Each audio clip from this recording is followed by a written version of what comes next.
말씀은 마태복음 6장 9절에서 13절까지의 말씀입니다. 마태복음 6장 9절에서 13절까지의 말씀. 계속해서 우리 6주째 우리 같이 이 말씀을 보고 있습니다. 자, 세 번역 성경으로 같이 함께 읽겠습니다. 그러므로 너희는 이렇게 기도하여라. 하늘에 계신 우리 아버지, 그 이름을 거룩하게 하여 주시며 그 나라를 오게 하여 주시며 그 뜻을 하늘에서 이루심 같이 땅에서도 이루어 주십시오. 오늘 우리에게 필요한 양식을 내려주시고 우리가 우리에게 죄 지은 사람을 용서하여 준 것 같이 우리의 죄를 용서하여 주시고 우리를 시험에 들지 않게 하시고 악에서 구하여 주십시오. 나라와 권세와 영광은 영원히 아버지의 것입니다. 아멘. 네, 오늘은 내가 만들어내는 시험들을 깨버리기라는 그런 제목으로 우리 주님께서 가르쳐주신 기도 6번째 그 시간을 같이 함께 나누도록 하겠습니다. 요즘 시험을 앞두고 있죠. 대학생들 같은 경우는 이제 한두 주 뒤면은 이제 기말고사를 보게 됩니다. 그리고 매년 있는 그 수학 능력 평가가 이제 지난 목요일에 이제 끝이 나게 됐죠. 저희가 이제 신학교 다닐 때는 시험 기간마다 우스갯소리로 이 기도를 해요. 시험에 들게 하지 마십시오. 뭐 이러면서 이제 계속 해요. 그리고 성적을 잘못 받는 악에서 구하여 주십시오. 이런 농담들을 막 했습니다. 물론 오늘은 이제 본문의 의미와는 이제 전혀 상관이 없는 거죠. 신학생들만이 할 수 있는 그런 이상한 개그였습니다. 자, 그럼 먼저 오늘 이제 본문에 나타난 그런 의미들을 살펴봤으면 좋겠습니다. 사실 이 생각 없이 이 기도를 이렇게 외우다 보면요, 우리가 그 내용의 변화를 감지하지 못할 수도 있습니다. 좀 더 그 의미를 깊이 새겨서 이 기도를 보면, 그래서 오늘 우리가 함께 볼 이 13절의 기도는 굉장히 비장한 느낌을 우리 가운데 주고 있습니다.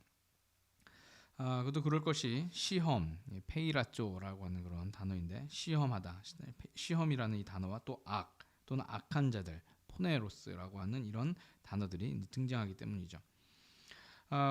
그렇게 이제 반갑지 않은 단어들임은 분명합니다. 시험, 악, 이것을 좋아하는 사람은 그렇게 있지는 않을 거예요.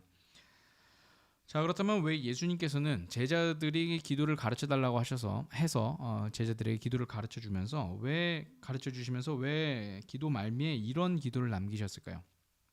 우리가 여러 가지 추측들을 해볼 수 있겠지만 단순하게 우리가 한 가지를 생각해 본다면, 저는 이미 예수님께서 이런 것들을 현실적으로 고려하고 계셨다라고 그렇게 생각이 됩니다. 다시 말씀드리면 예수님께서는 본인은 물론이거니와 제자들에게 닥칠 그 시험과 그리고 악한 자들의 위협이 있음을 인정하셨다라는 것이죠. 그러니까 이런 기도를 하셨겠죠. 너희들에게 그런 일들이 일어날 때 이 기도를 기억하고 하나님의 구원하심을 구하여라 하고 말이죠. 실제로 오늘 본문은 그래서 이렇게도 해석이 가능합니다. 우리를 시련의 때로 이끌지 마시고 악한 자에게서 구하여 주십시오 라고 이렇게도 해석이 가능하다고 합니다. 자, 그럼 이런 시련과 유혹과 시련과 같은 것들은 왜 존재해야 했을까요? 그리고 왜 제자들에게 위협이 되어야 됐을까요? 그것은 바로 제자들이 하나님 나라의 가치관을 가지고서 이 세상을 살아야 하기 때문입니다. 우리가 지금까지 계속 보았던 것처럼 주기도문은 하나님 나라의 삶의 근거를 두고 드리는 그런 기도였습니다. 세상의 가치관을 가지고서는, 이 사회가 갖고 있는 그 욕망의 그 가치관을 가지고서는 감히 따라갈 수도 없고 이루어질 수도 없는 그런 기도였죠. 그러다 보니까 하나님 나라의 가치관을 갖고 살아가는 사람들에게 있어서 이 세상에서의 삶은 날마다 시험과 유혹의 장이 될 수밖에 없었습니다. 그리고 때로는 악한 자들로부터의 핍박을 경험할 수밖에 없는 그런 시간이 되었겠죠. 역사적으로 마태복음이 기록될 당시 주후 80년경으로 우리가 보고 있는데요. 그 기록될 당시의 상황을 보아도 그렇습니다. 당시 로마의 황제였던 그 도미티아누스 황제 치하의 시대는 네로 황제 이후에 가장 극심한 핍박의 시대로 알려져 있습니다. 역사의 기록에 따르면 스스로를 살아있는 신으로 만들고 싶어 했던 이 도미티아누스의 야망과 그리고 이에 굴하지 않았던 그리스도인들, 사실 이제 그리스도인들뿐만 아니라 그리스도인들과 유대인들이죠. 이 그리스도인들과의 그 갈등이 이제 심화가 되었어요. 이때 많은 이들이 순교했고 유배에 당하기도 했습니다. 우리가 잘 알고 있는 사도 요한의 그 반모섬 유배 사건도 바로 이 시기와 맞물려 있습니다. 자, 한편으로는 핍박이 심하다 보니까 신앙을 지키고 순교를 하는 사람들도 있었던 반면에 당연히 많은 배교자들도 나오게 되었었죠. 그래서 성경에서는 신약 성경 그 후반부에서는 뒷부분에 있는 그 서신서들 중에서는 그런 것들에 이런 배교자들에 대한 그런 경고와 같은 그런 말씀들도 나오고 있습니다. 결국 이런 배경 하에서 본다면 오늘 예수님의 이 마지막 강구는 이 마태복음이 기록될 이 당시를 살아갔던 이들 공동체에게 굉장히 실제적인 기도고 간절했을 그런 기도임이 분명했을 것이라는 거죠. 우리를 시련의 때로 이끌지 마시고 악한 자에게서 구하여 주십시오 라고 하는 이 기도 말입니다. 즉 자신들이 믿음을 잃지 않도록 보호하시고 이 악한 시대를 잘 이겨나갈 수 있도록 간구합니다 라고 하는 그런 기도다라는 말씀이에요. 자, 그렇다면 오늘 우리의 상황 속에서는 어떻습니까? 현재를 살아가는 우리 그리스도인들에게 있어서 이 기도는 과연 어떤 의미일까요? 21세기 대한민국을 사는 우리들에게는 예수님을 믿고 따른다고 해서 시련이 있거나 핍박이 있을 리 만무하니 큰 의미가 없는 그런 기도일까요? 아니죠. 저는 오늘 우리에게 있어서도 이 마지막 간구는 굉장히 실제적인 기도다라고 그렇게 생각을 합니다. 시험과 유혹과 악으로부터의 핍박은 지금 이 순간에도 그 모양만 바뀐 채 계속해서 우리를 향해 덤비고 있기 때문입니다. 자, 먼저 생각해봐야 할 것은 우리의 일상 속에서 이런 시험과 유혹과 시련이 다가올 때가 있다라는 사실이에요. 앞서 말씀드린 것처럼 세상의 가치관들이 우리를 괴롭게 하는 것이죠. 분명 예배를 드릴 때에는 세상의 물질 가치와 그리고 성공보다 더 중요한 것이 있다고 우리가 믿고 결단을 하며 나오죠.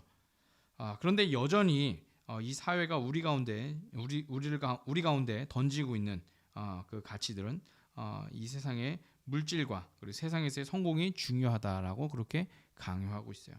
그리고 그 이야기를 계속해서 듣다 보면 나도 모르게 그 가치관에 물들기 시작합니다. 마치 출애굽한 이스라엘 백성들이 가나안 땅에 들어가서 이미 수도 없이 하나님의 그 기적들과 하나님의 말씀을 들었음에도 불구하고 그 훈련을 받았다 함에도 불구하고 가나안 땅에 들어가서 그들이 그 가나안 땅의 문화와 그 이방 풍속들을 따라갔던 것처럼 말입니다. 그래서 오늘날 우리에게도 지금 내게 필요한 것이 무엇인지를 망각하고 돈과 명예와 잘못된 성공 모델들을 향해 나아갈 때가 있어요. 내가 하나님께 구하고 있는 것이 무엇인지도 모른 채 이렇게 기도한다라는 거죠. 하나님, 나를 가난에 들게 하지 마시고 내 삶을 다만 부하게 하옵소서. 이렇게 기도한다는 거예요.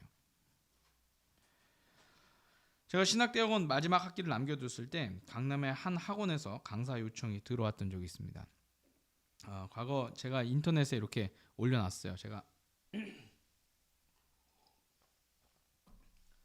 군대 가기 전에 학원 강사 일을 한 1년 가까이 좀 했었거든요. 그래서 이제 그 이력서들이 이렇게 그 인터넷에 남아 있었던 거예요. 그 이력서를 이제 보고서 이제 강남의 한 학원에서 연락이 왔습니다. 마침 저도 그 당시 이제 분가를 하고서 수입이 필요했던 터라서 면접을 보고 사흘간 교육을 받았습니다.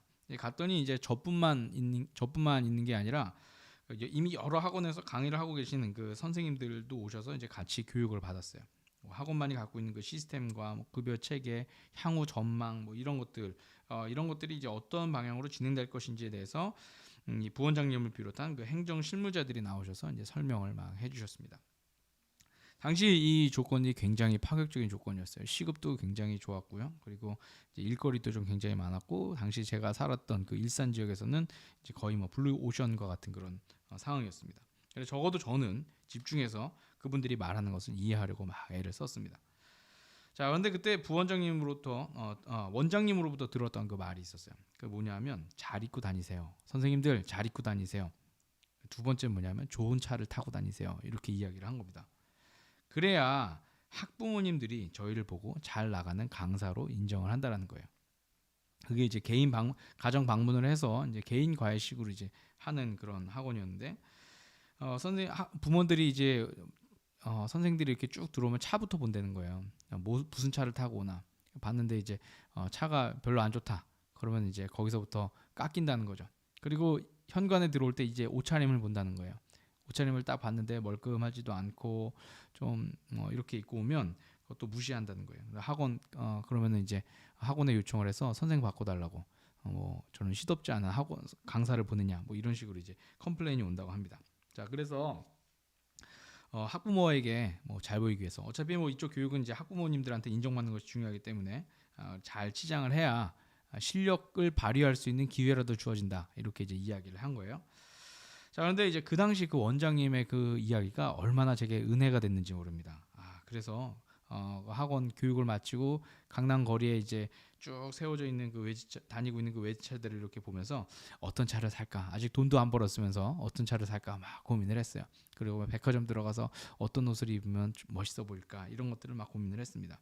그리고 그렇게 교육에 마치고 계약서에 지장까지 다 찍고 이제 정식으로 저는 그 학원에 이제 취직을 했죠. 자 행복했을까요? 네. 결과는 나중에 알려드리겠습니다. 저는 저의 이 이야기가 우리가 겪고 사는 그 세상의 한 단편이 아닐까라는 생각을 합니다. 돈을 따라가는 것이 상식이고 그리고 남들의 눈에 좋아야지 진짜 좋은 것이다. 그리고 성공을 위해서라면 하나님의 가치관은 잠시 뒤로 미뤄둬야 한다라는 이런 생각들. 이것이 오늘 우리 삶을 흔드는 세상의 바람은 아닐까 저는 그렇게 생각이 됩니다. 그리고 그렇다면 우리는 어떻게 이것을 이겨낼 수 있을까 고민을 해봐야 된다는 거죠. 어떻게 우리가 이것을 이겨낼 수 있을까요? 좀 비장하게 이렇게 말씀드릴 수 있을 것 같아요. 순교할 각오를 해야죠. 어디에요? 하나님의 가치관을 지키기 위해서 세상의 가치관과 가르침으로부터 죽을 각오를 해야 한다라는 것입니다. 그것에 머리 숙이지 않고 그것을 통해 성공하려고 하지 않고 이 사회가 우리 가운데 주는 그 물질적인 그 가치관을 따라가지 않고 겪게 되는 그런 손해에 대해서 미련을 갖지 말고 욕망을 소멸시키려는 그러한 정신. 저는 이것 또한 이 시대를 살아가는 우리에게 필요한 순교의 정신이라고 그렇게 생각이 됩니다. 꼭 목을 내놔야지만 순교가 아니라 그 가치관을 향해서 내가 거부하고 그것으로부터 내가 돌아서는 그것 또한 우리가 순교다라는 거예요. 그 욕망이 우리 삶 가운데서 죽은 것이니까요. 오늘 그것이 우리 가운데 있어야 한다라는 것입니다. 그래서 저는 기독교 순교의 이야기가 과거 육체적으로 고난 받을 때 믿음의 선조들만의 이야기가 아니라 오늘 우리 삶 가운데서도 매일 확인되는 나는 이 사회의 물질 문명을 거슬러서 살아가고 있습니다라고 하는 그런 고백들을 통하여서 내가 받게 되는 손해들, 내가 남들보다 조금 더 많이 일해야 되는 그런 상황들, 그리고 해주지 않아도 되는 것들까지도 해줄 수 있는 그러한 일들, 그런 것들이 매일 우리 가운데서 확인되고 일어나야 하는 그런 순교의 사건이라고 그러면 생각이 돼요. 두 번째로 우리가 살펴봐야 될 것은 모든 일을 내 뜻대로 해야 한다라는 그런 시험이에요. 성경이 말씀하는 시련의 때와 시험들이 오늘 우리 안에서 발생하는 주도권의 충돌 가운데서도 나타나고 있기 때문에 그렇습니다. 쉽게 말하면 우리 스스로가 가진 욕망이 우리를 시험 들게 하고 유혹하고 하나님의 뜻대로 살려고 하는 이 선한 자아를 스스로 핍박한다라는 거예요. 그렇게 살면 무슨 재미가 있겠냐라는 식이죠. 그래서 이것들은 끊임없이 우리 안에서 주도권을 잡으면서 하나님의 마음을 품지 못하게 우리를 유혹하고 시험에 빠뜨립니다. 그리고 그것들이 결국에는 우리를 삶에서 악함으로 나타나게 하죠. 뭐 여러 가지 모습들이 있겠지만 가장 대표적인 모습이 하나님의 뜻대로 산다고 말하지만 실상은 우리 뜻대로 움직이려고 하는 욕망이 아닌가라고 그렇게 생각해 봅니다. 사실 우리가 삶을 살아가다 보면 좀처럼 내 뜻대로 되지 않을 때가 많이 있습니다. 이때 사람들이 어떻게 할까요? 시험에 빠지게 됩니다. 내 뜻대로 되지 않으면 시험에 빠지게 돼요. 반드시 내 뜻대로 되어야만 한다는 우리의 욕망이 하나님을 향한 실망으로 나타나고 다시 그 마음을 절망으로 향하도록 밀어버리고요. 또한 그것이 그것에 그치지 않고 원망으로까지 이어지는 거예요. 그래서 욕망이 실망으로 그리고 실망이 절망으로 절망이 그리고 다시 원망으로까지 발전되는 그런 상황. 한마디로 말해서 굉장히 악한 상태로 몰아간다는 것입니다. 저는요 신기하게도 목회하면서 이런 것들을 경험을 했어요.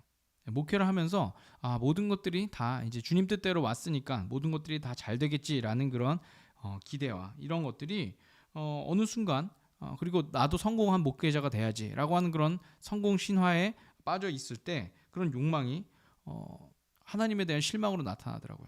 왜 하나님 우리 교회를 부흥시켜 주지 않으세요? 왜 우리 교회에 사람들이 많이 오지 않나요? 라고 제가 하나님을 향한 실망이 막 나타나는 거예요. 그러다가 역시 안 되나 보다. 작은 교회는 안 되나 보다. 역시 나는 안 되나 보다. 캐나다에서는 안 되나 보다. 라고 하는 그런 절망이 막 마음 가운데 와요. 그러다가 나중에는 이런 원망이 돼요. 순종하면서 기쁜 마음으로 왔다고 하면서 나중에 원망을 합니다. 하나님 왜 저를 여기로 보내셨나요? 하나님 왜 저를 목회자로 삼으셨나요? 이렇게 힘들게 목회하게 할 거면은 하지 않도록 하시지. 더 좋은 길도 있었는데 아까 이야기한 그런 학원 강사와 같은 그런 길도 있었는데 뭐 이렇게 이제 원망까지만 가는 거예요. 네, 하나님의 선한 일을 하고 있다고 하지만 굉장히 악한 상황까지 간 거죠. 선하고 아름다운 삶이라고 하는 그 제자훈련 교재에도 보면 그와 같은 이야기가 소개되고 있습니다. 이 저자인 제임스 브라이언 스미스 목사님의 그 경험담인데요. 그가 어떤 교회의 수련회 인도를 이제 부탁받고 캘리포니아에 왔어요. 그리고 동생의 차를 타고 수련회 장소를 이동을 하고 있었습니다. 근데 이 뭐 캘리포니아에 있는 그 도로 자체가 워낙 악명이 높다고 합니다. 뭐 길이 생각보다 많이 막혔어요. 네, 처음에는 이제 괜찮았어요. 시간이 좀 여유 있게 왔거든요. 그런데 계속 시간을 보면서 교통 상황을 보니까 괜히 마음 가운데 불안한 마음이 드는 거예요. 수련회에 늦을까봐 계속 불안한 마음이 드는 거예요. 그리고 그 불안함이 계속 그를 화가 나도록 했던 거죠.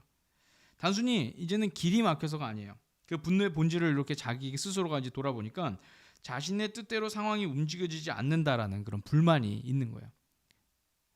자, 그리고 그것이 그를 시험에 들게 하고 결국에는 악함으로 나타나게 되었다라고 그가 책에서 그렇게 고백을 했습니다. 저희 가정은 10년 가까이 이민 생활을 했습니다. 그러다가 이제 한국에 오니까 한국이 너무 좋더라고요.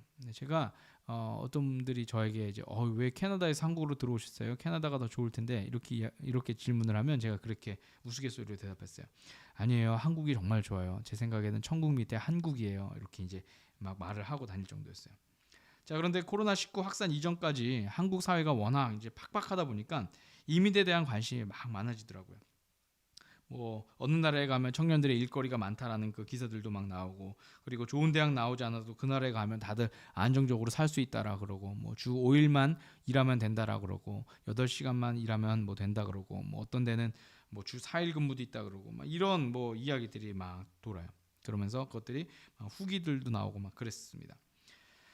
자, 그런데요, 외국 가서 살아보면요, 내 뜻대로 되지 않는 것이 한두 개가 아닙니다. 말도 잘 안 되죠. 그리고 각자 살아온 배경과 문화가 다 다르다 보니까 내가 원하는 대로 상대방으로부터 응답이 오지도 않아요. 한국에서는 분명히 이렇게 말하면 저렇게 해결을 해줬었는데 외국 나가면은 이렇게 말하면 오히려 왜 나한테 이런 걸 부탁하냐고 물어보기도 하고, 관공서 가면 오히려 싫은 소리 듣기도 하고 막 그래요. 그래서 많은 이민자들이 우울증에 걸리기도 하고, 그리고 분노 조절에 실패하기도 합니다. 저도 사실 외국 살면서 수많은 그런 경험들을 좀 했어요. 뭐 인종차별 같은 것도 좀 당해보기도 하고 막 그랬습니다. 그런데 사실 요즘 그 한국 사회도 마찬가지죠. 아니 뭐 사실 전 세계가 마찬가지라고 하는 게 맞겠죠. 만나고 싶은 사람을 제대로 만나지 못하잖아요. 그리고 뭔가 하려고 할 때마다 사회 속에는 보이지 않는 그런 벽들이 막 존재하고 있죠. 사람들이 정말 마음껏 꿈을 꾸고 자신들이 원하는 인생을 살아가면 좋겠는데, 그런데 이 일을 해내기란 여간 어렵지가 않은 것이 사실입니다. 그런데도 매스컴과 주변에서는 계속해서 꿈을 꾸라고 독려하고 격려해주고 있는 것 같아요. 그러다 보니까 많은 청년들이 이제는 꿈을 꾸라고 하는 그 말조차도 소음으로 느껴진다, 그렇게 대답을 하기도 합니다. 왜 그럴까요? 내 마음대로, 내가 원하는 속도대로 내 삶이 움직여지지 않으니까 그런 거죠. 마치 어떤 경우에는 꽉 막힌 고속도로 위에 있는 것 같다가도, 또 어떤 경우에는 알지 못하는 시골길을 달리는 그런 삶. 그러다 보니까 이 사회 사람들이 받는 스트레스 지수가 굉장히 높은 것이 사실이다라고 그렇게 의사들은 말들을 합니다. 자, 그렇다면 여러분,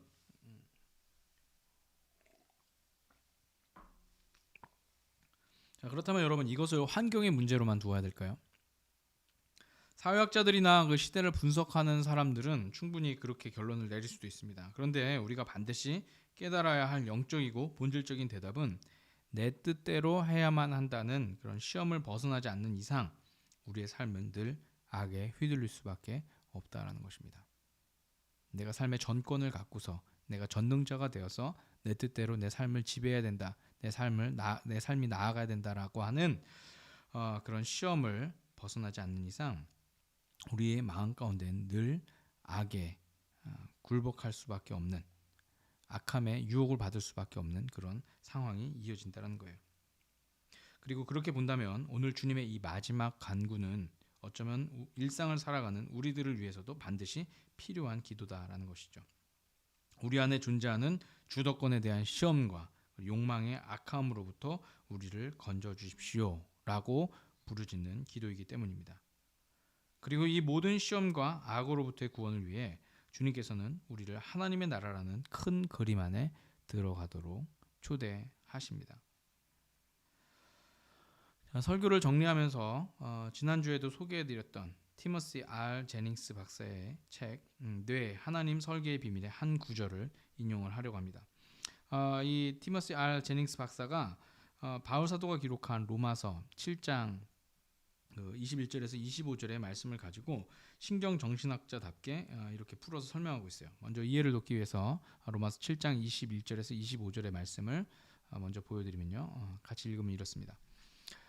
우리가 잘 아는 말씀이죠. 여기에서 나는 법칙 하나를 발견하였습니다. 나는 선을 행하려고 하는데 그러한 나에게 악이 붙어 있다는 것입니다. 나는 속 사람으로는 하나님의 법을 즐거워하나 내 자체에는 다른 법이 있어서 내 마음의 법과 맞서서 싸우며 내 지체에 있는 죄의 법에 나를 포로로 만드는 것을 봅니다. 나는 비참한 사람입니다. 누가 이 죽음의 몸에서 나를 건져주겠습니까? 우리 주 예수 그리스도를 통하여 나를 건져주신 하나님께 감사를 드립니다. 그러나 나 자신은 마음으로는 하나님의 법을 섬기고 육신으로는 죄의 법을 섬기고 있습니다. 이런 이 로마서 7장 21절에서 25절의 말씀을 제닝스 박사는 이렇게 자신의 분야에서 이렇게 해석을 합니다. 구습과 조건화된 반응은 대뇌 변형계를 자극하는 건강하지 못한 신경 회로에서 비롯된다. 그것은 내가 하고 싶은 선행이 아니라 회심하기 전에 이기적 사고의 잔재다. 그러므로 만일 내가 원하지도 않는 일을 한다면 그것은 내가 아니라 아직 제거되지 않는 구습과 조건화된 반응의 흔적이다. 하나님의 은혜로 그것도 머지않아 제거될 것이다. 그러므로 나는 엄연한 현실을 깨닫는다. 내가 선을 행하고 싶어도 이기적인 구습과 두려움의 잔재가 바로 나와 함께 있다. 내 전전두피질은 하나님의 방법과 원리를 즐거워하지만 오랜 세월 불신에 병들어 사탄의 방법대로 살았던 피해가 아직 내게 남아있다. 그래서 불신의 병이 고쳐졌음에도 불구하고 두려움과 자만심의 구습이 여전히 속에서 나를 유혹한다. 나는 얼마나 치명상을 입은 타락한 인간인가. 이렇게 병들고 일그러진 뇌와 몸에서 누가 나를 건져내 치료해 줄 것인가. 우리 주 예수 그리스도를 통해 치료제를 마련해 주신 하나님을 찬양하리라. 유컨대 내 전전두피질은 이미 새롭게 되어 하나님을 신뢰하고 그분의 방법을 사랑하지만 내 뇌와 몸 전체에는 오랜 세월 방종하며 살아온 피해가 남아있다. 굉장히 어렵게 내용을 설명한 것 같지만 정리를 하면 이렇습니다. 우리가 그동안 살아왔던 그런 구습, 과거의 그런 습관들, 욕망을 따라갔던 그런 습관들로 인하여서 내 삶이 끊임없이 시험 가운데 들어가게 되고 그것을 통해서 우리 스스로가 또 악한 상황 가운데 들어가는데 결국 하나님을 통해서 예수 그리스도를 통해서 우리 가운데 해방될 그런 모습들이 보인다라는 그런 내용들이죠. 그 내용을 이제 뇌과학자답게 이렇게 설명을 좀 해봤습니다. 오늘 함께 예배하는 여러분, 오늘 우리 삶에서 다가오는 그런 시험에 대해서 우리가 오늘 말씀을 살펴봤습니다. 우리의 삶에서는 세상의 가치관과의 싸움, 어쩌면 이스라엘 백성들이 경험을 했던 가나안 땅에서의 그 가치관과의 그 싸움일 수도 있겠죠. 우리 내면에서부터 오는 그런 삶의 주도권에 대한 그런 싸움이 우리를 시험에 들게 하고 악한 구렁텅이로 빠뜨리게 될 수도 있습니다. 이것들은 우리의 신앙의 본질을 흔들려고 하는 그런 시험이에요. 왜냐하면 이것들이 하나님께서 우리의 주인이 되지 못하도록 방해하기 때문입니다. 그래서 앞서 제가 부끄러운 고백을 했던 것처럼 목회도 내가 원하는 순간에 내가 원하는 대로 하나님의 일이라고 말하면서 결국 나의 일이 되어버렸던 그런 것처럼 하나님이 우리의 삶의 주인이 되지 못하고 계속해서 우리가 우리의 주인이 되는 그러한 일들이 있습니다. 그래서 가장 중요한 결정을 할 때 하나님의 뜻과 상관없이 결정하도록 우리를 유혹하죠. 여러분, 교회 오는데 큰 무리가 없다고 해서 주 80년대와 같이 그런 핍박이 없다고 해서 내가 원할 때 교회 올 수 있다고 해서 우리 신앙이 안전하고 시험에서 우리가 구원된 것이 아닙니다.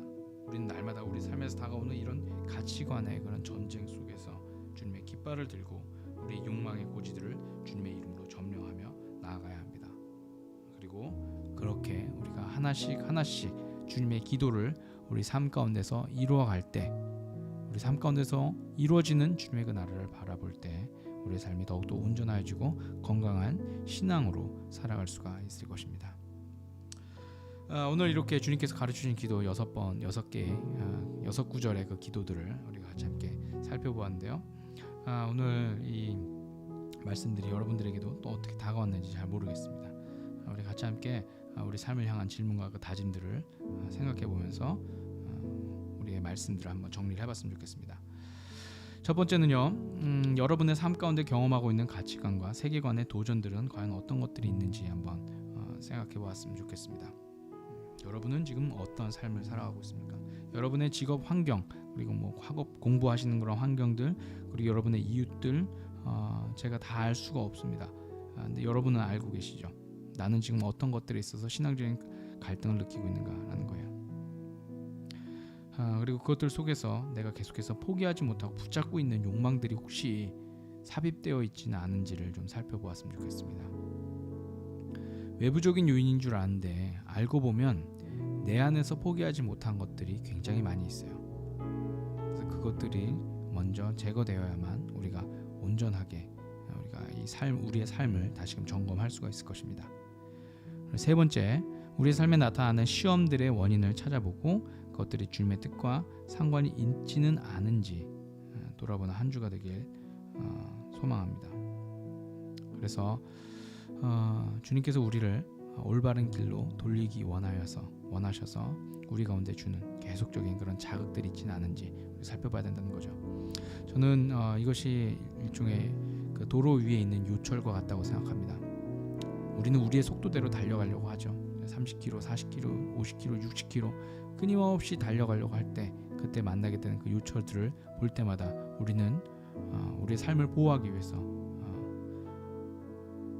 자동차의 속도를 줄이고 그 요철을 넘어갈 때가 있습니다. 저는 주님께서 우리 가운데 주시고자 하는 그러한 삶의 여러 가지 도전들과 그런 갈등들도 바로 이런 부분이 아닐까 생각이 됩니다. 그래서 그것들을 속에서 여러분들이 삶을 점검해보고 여러분의 그 운전 습관과 여러분의 삶의 습관과 이런 것들을 돌아볼 수 있도록 하는 것이죠. 네, 우리가 이 질문들 이외에 또 여러분들이 또 생각하시는 그런 질문들과 다짐들을 생각하면서 잠시 동안 같이 함께 주님 앞에 우리의 삶을 내려놓는 시간 되길 소망합니다.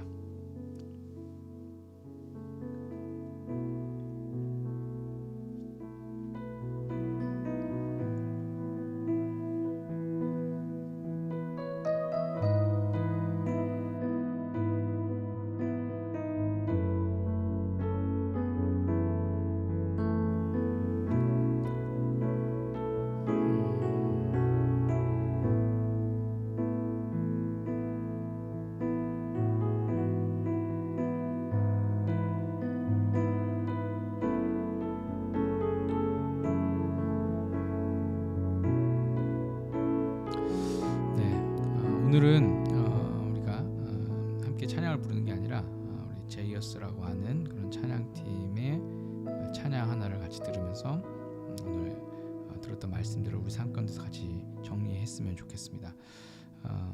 여호와께 돌아가자라고 하는 그런 찬양.